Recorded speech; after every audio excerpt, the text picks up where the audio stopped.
Please వాళ్ళని right sir. No time ఇవాళ please కానివ్వండి.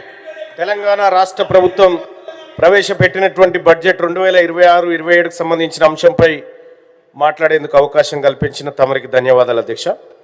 బడ్జెట్ ప్రసంగంలో చాలా కీలకమైనటువంటి కొన్ని అంశాలను పేర్కొనడం జరిగింది.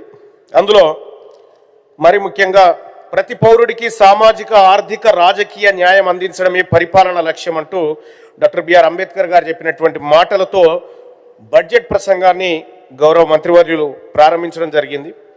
సార్, ప్రతి పౌరుడికి సామాజిక ఆర్థిక రాజకీయ న్యాయం అంటే ఏంటి?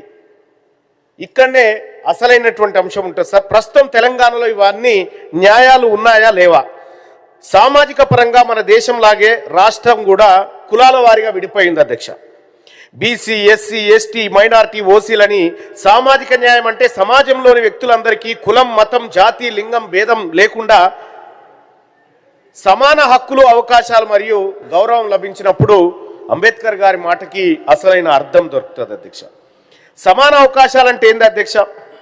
సమాన అవకాశాలు అంబేద్కర్ గారి మాటల్లో అవి ఉద్యోగ అవకాశాలు కావచ్చు, రాజకీయ అవకాశాలు కావచ్చు, ఇంకే అవకాశాలైనా కావచ్చు సార్. అంబేద్కర్ గారి అంతరాత్మ ప్రకారం సమాన అవకాశం అంటే సార్, ఈ సభలో 40 మంది ఉన్నాం సార్. జనాభా దామాషా ప్రకారం సీట్లు పంచుకుంటే అందరికి సమానమైనటువంటి సీట్లు వారి వారి జనాభా దామాషా ప్రకారం వచ్చినప్పుడు అది సమానం అనిపించుకుంటారు సార్. కానీ ఈ దేశంలో సార్, ఈ దేశంలో 23 ఐఐటీలు ఉన్నాయి సార్.